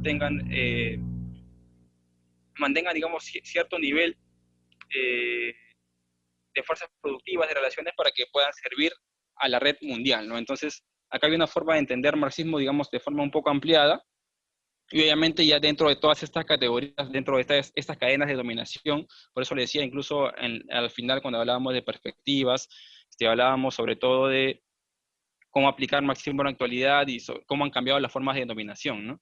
Entonces, dentro de cada una de estos procesos de dominación podemos entender que hay obviamente relaciones de producción, hay relaciones materiales, hay fuerzas productivas, hay desarrollo de las mismas.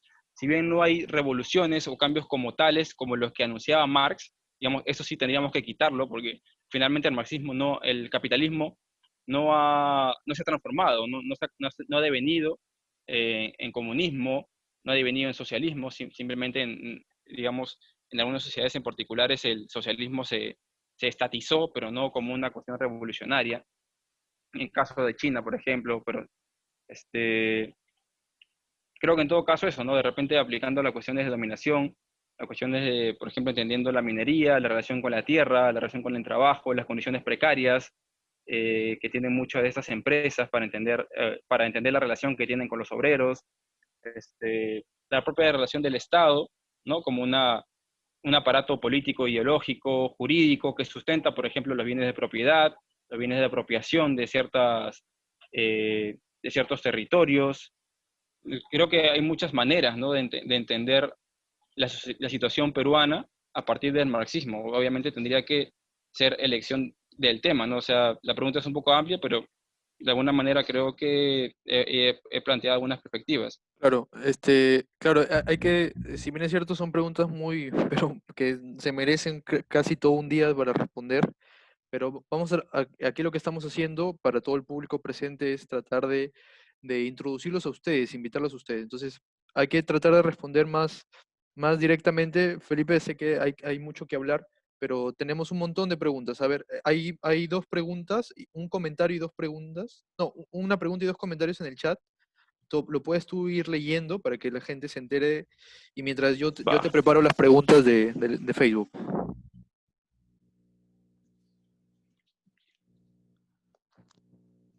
va.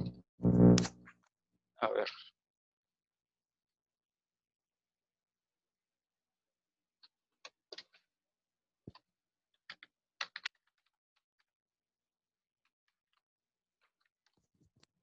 A ver, ¿qué autor marxista contemporáneo recomiendas leer?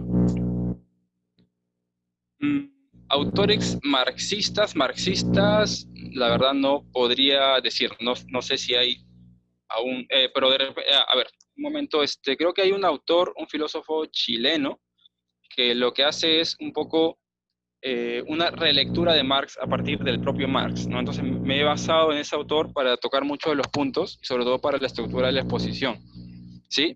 Espérame un momento, se me ha ido el nombre, creo que es Carlos Pérez, sí, a ver, un momento. Sí, sí, es Carlos Pérez, Felipe.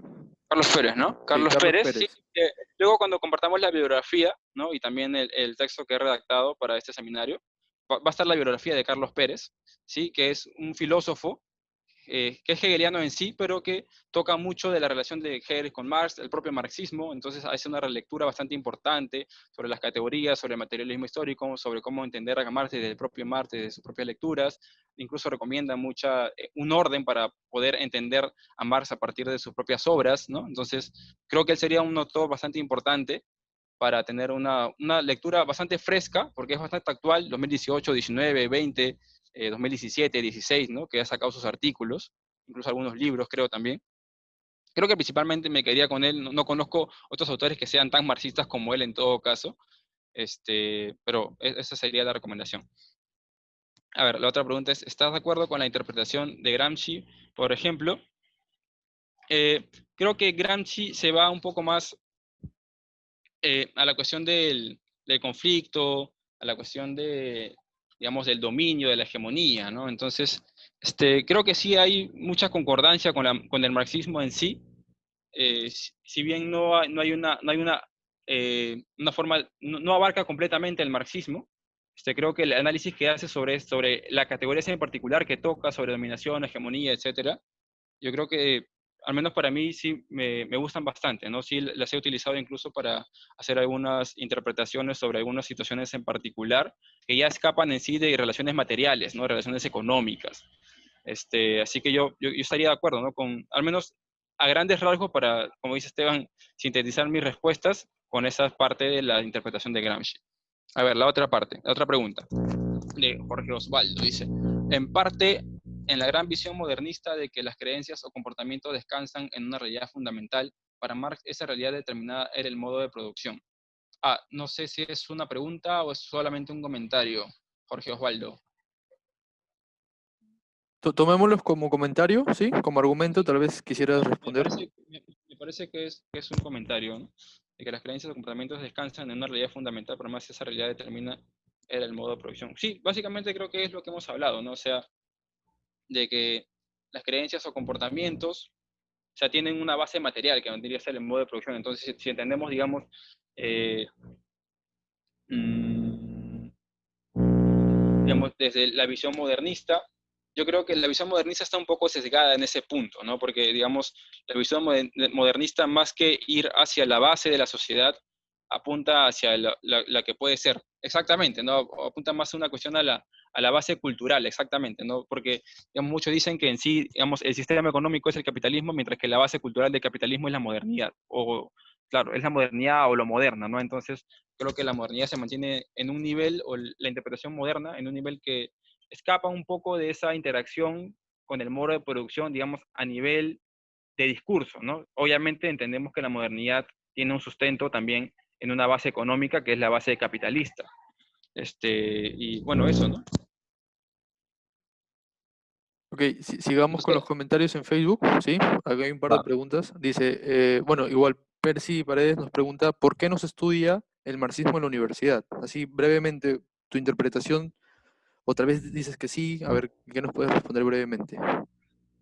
Yo creo que la respuesta es bastante sencilla porque, digamos, hay esta satanización, ¿no? De marxismo relacionado con comunismo y a su vez comunismo relacionado con terrorismo, ¿no? Obviamente las secuelas que deja la lucha armada en Perú, 70s, 80s, 90s, no es fácil de borrar en pocos años, ¿no? Recién han pasado creo que un par de décadas de toda esta guerra. Y creo que precisamente incluso muchas universidades de los cursos que tenían, incluida la nuestra, ¿no? La de Trujillo, que tenía ese curso de materialismo histórico, como que se cambia a teorías de las formaciones socioculturales, ¿no? Entonces, hay ese temor, ¿no? Incluso creo que hace poco, el año pasado, que hubo en San Marcos un curso o un seminario que se iba a dictar sobre materialismo histórico, sobre marxismo. La policía intervino simplemente porque la acusación de apología al terrorismo, ¿no? Entonces, creo que es este temor básicamente, ¿no? Más que, digamos, una cuestión de creer que está desactualizado o de que no sirve como teoría, creo que es más el temor, al menos en el Perú, de que se acuse, ¿no? A través de se acuse de adoctrinamiento, de apología, etcétera, ¿no? Eso sería la respuesta más concreta que tendría. Ok, a ver, Joan Miranda nos pregunta, usted dice que las formas de dominación han cambiado. Dio unos ejemplos como políticos, religiosos, etcétera. Pero esos casos han existido antes. La política en la antigüedad, la religión en el medioevo. Marx distingue estos tipos de dominación como personales, directas, entre otras. Pero Marx estudia las formas abstractas, impersonales, que brotan de las relaciones de la sociedad capitalista. Un ejemplo, nos pone Miranda, la mercancía es por el lado material, una constante histórica, un valor de uso, pero por el lado social es algo histórico, es un valor de cambio. ¿Por qué es una dominación impersonal? ¿Por qué los productos privados, autónomos y recíprocamente independientes no reconocen que las relaciones de sus trabajos otorgan valor a los productos?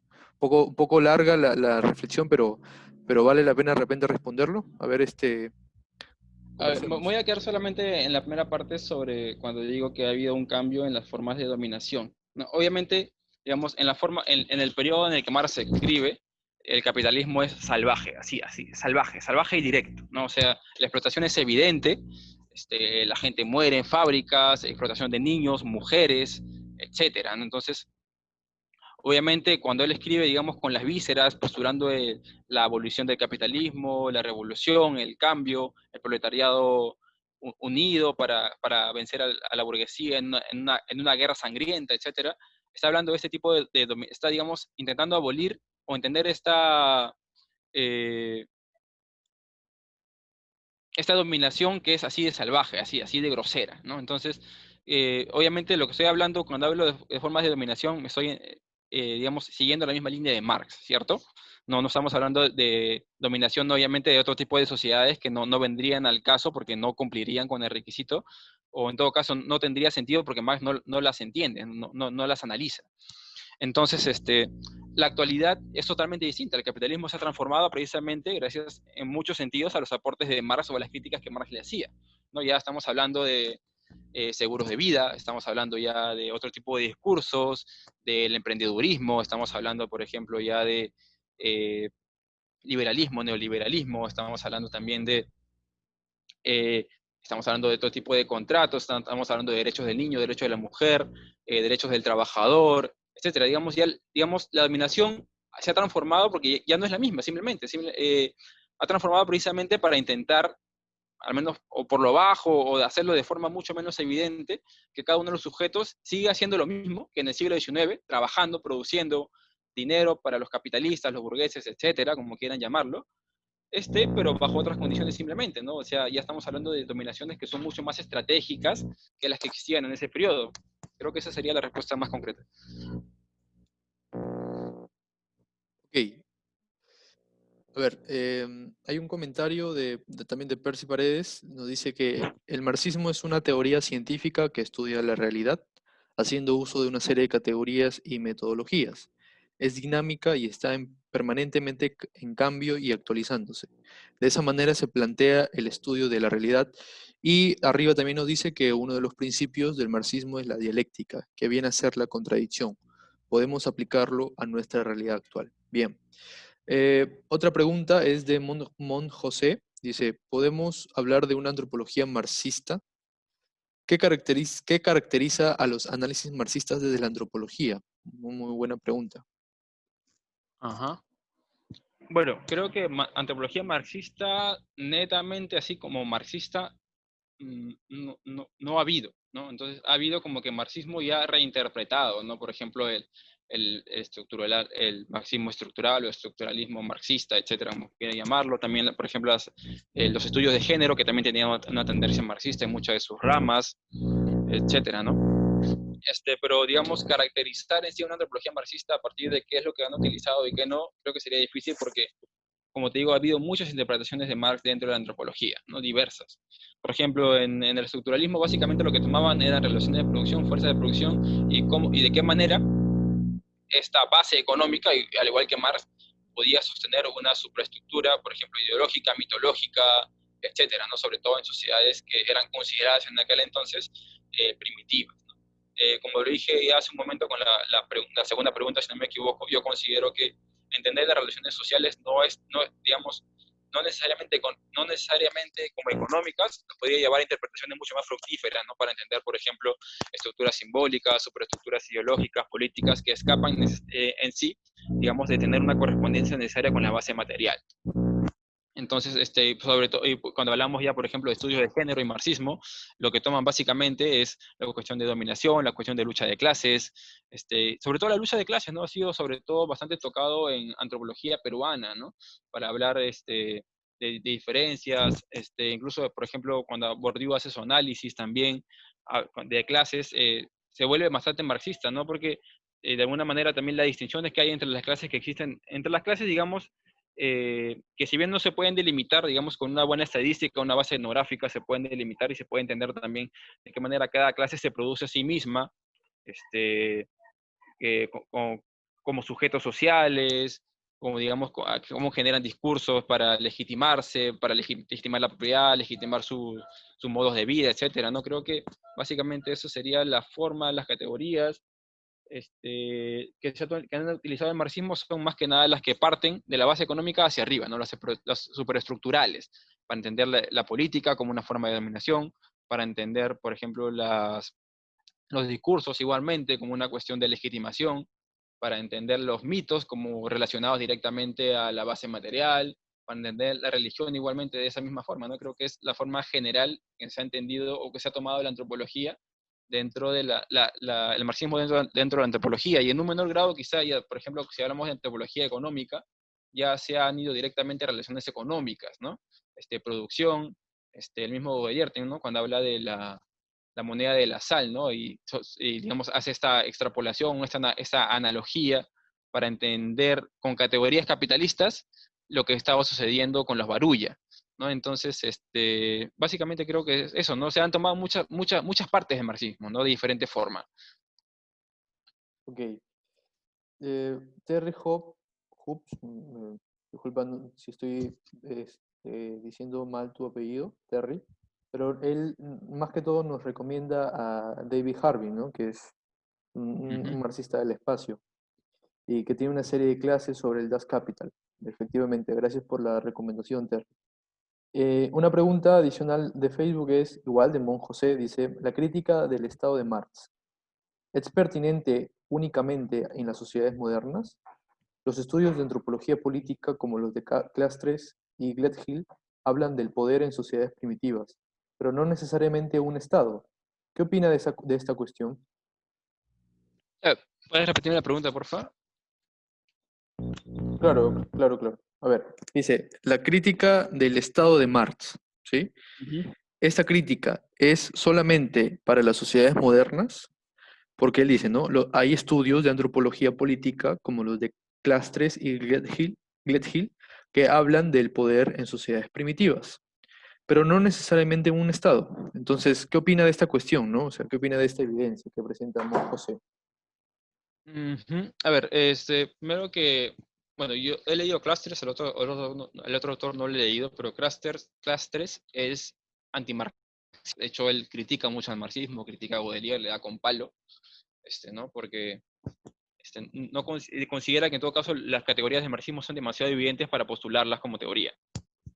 Entonces, cuando él hace su análisis de las sociedades amazónicas, ¿no? En Paraguay, Brasil, etcétera, este, él como que no da una relación directa, o en todo caso no aplica una relación directa a cuestiones o a categorías marxistas, ¿no? Sino solamente él se mantiene en un nivel, siendo francés, estructural, etnológico, ¿no? Cultural, simplemente. No habla de relación entre las jefaturas y la sociedad, la colectividad, la comunidad, etcétera, y de cómo, digamos, esta configuración de esta relación hace que el Estado simplemente no sea ni siquiera una utopía o ni siquiera como que una parte procesual de la conformación o organización de dicha sociedad, ¿no? Entonces, al menos en lo que respecta a Class 3, no creo que haya una relación con la que sea un aporte a la crítica del Estado de Marx o una contradicción. Simplemente creo que es una particularidad que Clusters analiza en este tipo de sociedades.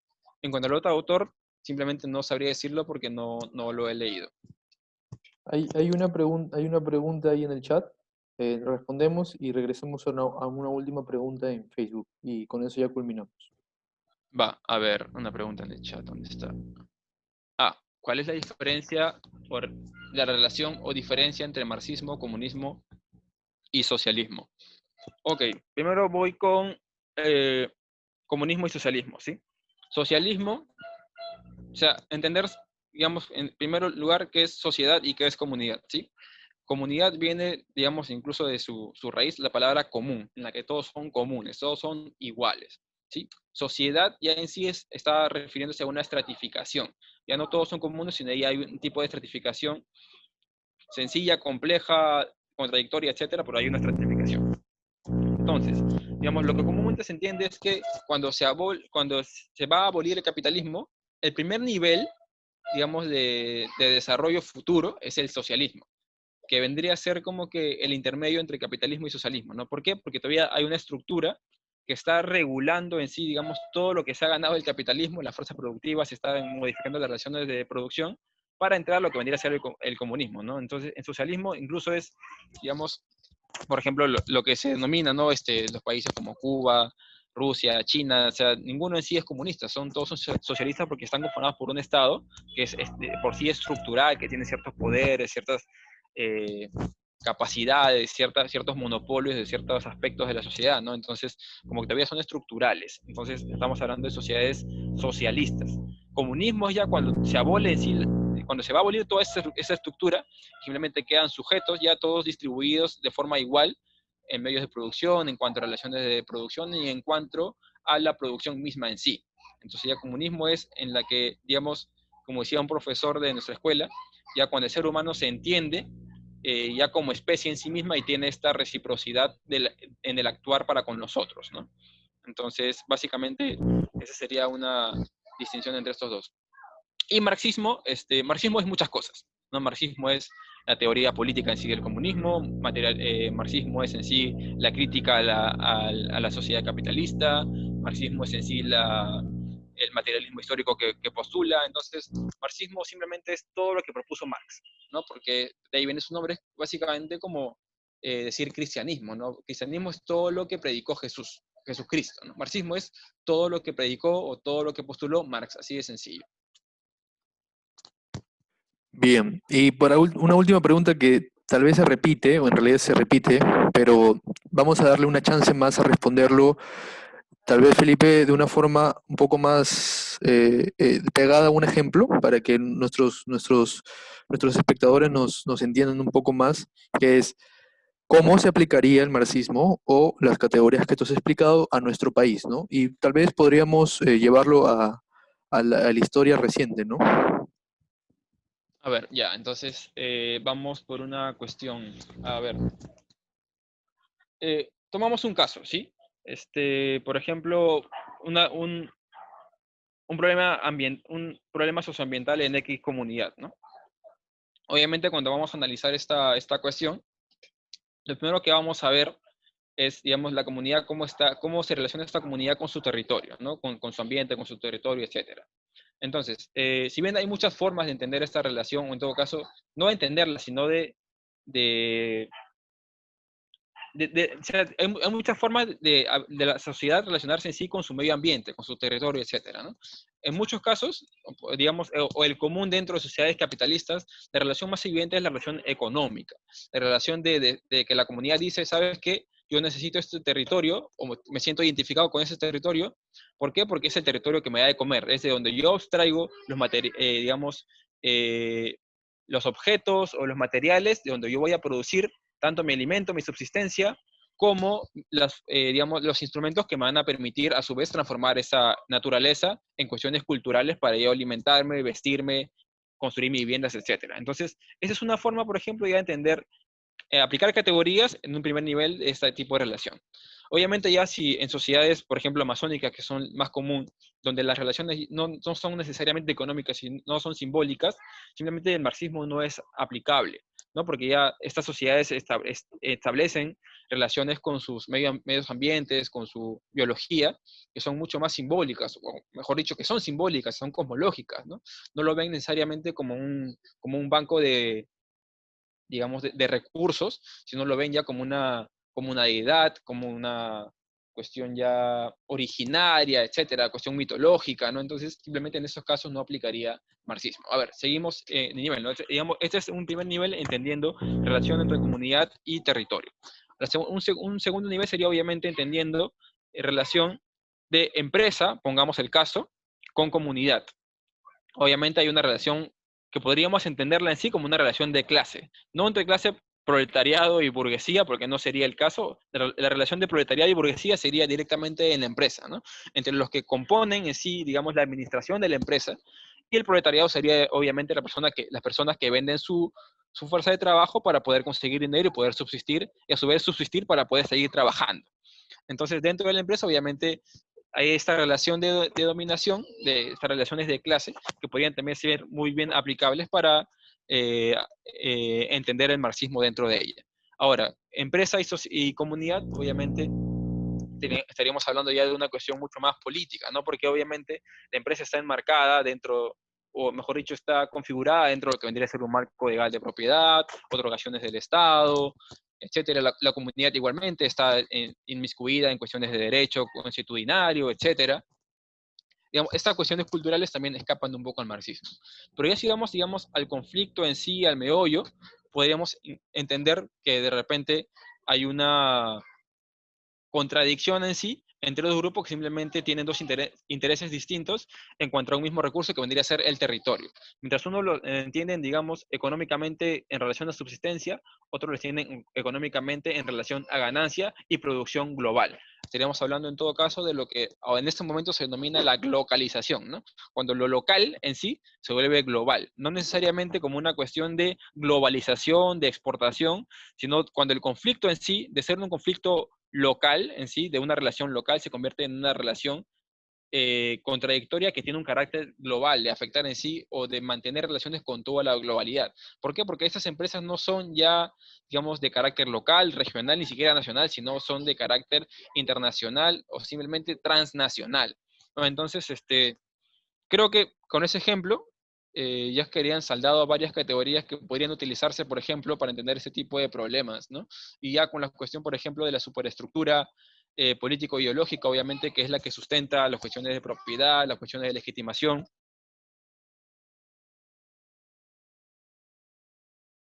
de territorio, de, de otorgamiento de estos permisos a las empresas, etcétera, ¿no? Para entender cómo es que la superestructura en realidad está configurada o está armada para dar beneficio a cierta clase económica o a ciertos procesos económicos en sí, dejando de lado, digamos, lo que precisamente el marxismo también deja de lado, que son las cuestiones culturales, ¿no? Obviamente también la cuestión política, los discursos políticos, el discurso de los presidentes, de los ministros, ¿no? Como el discurso de Cateriano hace poco, ¿no?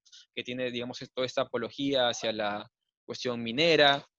Creo que son cuestiones que, a menos con ese ejemplo, creo que ya quedarían en todo caso un poco más claras, ¿no? No estaría seguro, pero yo me quedaría ahí. Esperemos que sí. Es un tema muy complejo para desarrollarlo ahorita, pero esperemos que sí. Bueno, y para no poder quedarnos con todas las preguntas en el aire, hay una última pregunta que tratemos de responderla, a pesar de la dificultad, tratemos de responderla ¡Hala! lo más simple y directamente posible para que Joan Miranda, que nos lo ha hecho, se vaya a tratar de respondérsela y nosotros ayudarle a simplemente orientarlo, ¿no? La pregunta es Va. así: ¿por qué la categoría totalidad no es pertinente en la actualidad? No es pertinente, supongo, quiso decir, ¿no? Claro, no es pertinente en la actualidad. O sea, ¿por qué no es pertinente hablar A ver, de totalidad hoy? ya, ok, no quise tocar el tema porque me pareció que era mucho más, era en sí filosófico el tema de la totalidad concreta, ¿no? Como metodología de Marx para entender los procesos históricos, etcétera, ¿no? Pero a ver, lo voy a hacer así muy brevemente, ¿ya? Es un poco complejo, pero tratemos de entenderlo.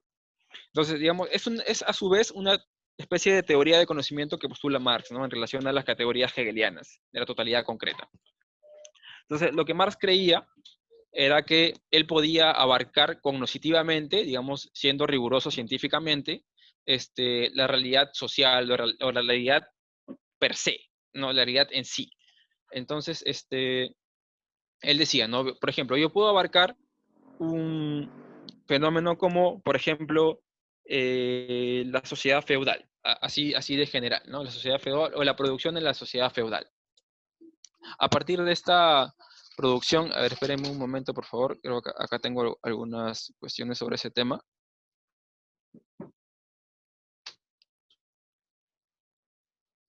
Por ejemplo, él da el ejemplo de la población, ¿no? Dice, por ejemplo, cuando hablamos de población, obviamente lo primero que se hace es separar, por ejemplo, la cuestión de dónde está ubicada, la cuestión geográfica, la cuestión de las ramas de producción, las exportaciones, importaciones, el consumo, los precios de los mercados, etcétera, ¿no? Pero él dice que en sí la población es una cuestión abstracta, ¿no? Si dejamos a un lado, por ejemplo, las cuestiones de la clase que la compone, y a su vez las clases son, digamos, una cuestión abstracta si no la relacionamos con los elementos que la componen, que vendría a ser, por ejemplo, el trabajo asalariado, el capital, las relaciones de producción, etcétera, que suponen en sí el cambio de visión del trabajo y los precios, etcétera, ¿no? Entonces, si yo quiero abarcar a la población, yo puedo partir, digamos, observándola como una cuestión así desordenada, ¿no? En que se conjugan todas estas categorías de forma desordenada, ¿no? Pero yo, digamos, al apropiármelas para conocimiento, puedo hacer abstracción de ella y puedo a su vez ordenar o separar estas categorías para, digamos, un análisis, ¿no? El análisis es la división precisamente del objeto, ¿no? Digamos, la disección del objeto para poder luego comprenderlo. Entonces, hacemos esta disección de la población, separamos las categorías que la componen y a su vez ya a cada categoría le damos cierto espacio, cierto lugar dentro de la población que ya nos va a ir dando un entendimiento de cómo estaría conformando. Posteriormente, ya el segundo proceso, o el tercer proceso, ¿no? El primer proceso es la percepción, el segundo proceso es el análisis o la disección, y el tercer proceso es reagrupar todo. O sea, reagrupar todo lo que hemos diseccionado para ya la síntesis en sí. La síntesis vendría a ser ya entender a la población, ya no de forma desordenada, caótica como al principio, sino ya de forma ordenada, de forma coherente, con las categorías, sabiendo que está compuesta de tales elementos, bla, bla, bla, bla, bla. Y de esa forma yo puedo entenderla, y eso vendría a ser la totalidad concreta, la totalidad en sí filosófica que me va a permitir a mí comprender el fenómeno de población en su totalidad. Obviamente esto ha sido criticado, ha sido incluso ya, hay muchas otras propuestas, ¿no? Para entender que obviamente la relación entre yo como sujeto científico y el objeto en sí como objeto real existente no es nunca de esa naturaleza, no es nunca total. Yo nunca puedo abarcar ni un fenómeno, ni siquiera un objeto en la totalidad de sus características ni procesos, ¿no? Simplemente yo voy a tener que partir, incluso el propio Marx, ¿no? O sea, su perspectiva, su postura es netamente política, es, queramos o no, sesgada, ¿no? Parte del sesgo de querer cambiar y revolucionar la sociedad capitalista para que el proletariado alcance el comunismo. Entonces, obviamente ya estamos partiendo de una cuestión ideológica que hace que el conocimiento en sí ya no sea total, ya no sea total, simplemente, no sea total, sino que sea parcializado, entendiendo el conocimiento ya en dirección a cierto objetivo que yo quiero obtener, ¿no? Obviamente ya, por ejemplo, las críticas de Bourdieu sobre el objetivismo, subjetivismo, la misma hermenéutica, la misma fenomenología, ¿no? Nos dice que ya este conocimiento es de un carácter mucho más experiencial, ya como yo experimento el objeto, la realidad, que como yo realmente quiero entenderlo. ¿Me dejo entender? Entonces, por eso creo que la noción de totalidad no es pertinente en la actualidad simplemente porque es una noción que ya se ha dejado de lado y hay muchas teorías y propuestas que en lugar de ella dan mucho más productos fructíferos dentro de las ciencias sociales, sobre todo, para entender fenómenos complejos, al menos de forma un poco más coherente y rigurosa, ¿no? Entonces, creo que esa sería la última respuesta en todo caso, ¿no? Listo. Bueno, culminamos con las preguntas y por ende con la explicación. Bueno, eso ha sido todo el desarrollo de esta sesión de hoy, una sesión maratónica, ya siendo pocos minutos ya para las 8, pues damos por culminado, Felipe, ¿sí? Ya terminamos esta sesión de hoy. Y bueno, y antes de que Felipe se pueda despedir, bueno, puede despedir esta sesión, más que todo anunciar, ¿no? Que toda esta información está plasmada en un escrito que aquí el ponente lo ha hecho con gran utilidad para poder introducirnos a Marx, al menos en lo que respecta a la antropología y a la sociología.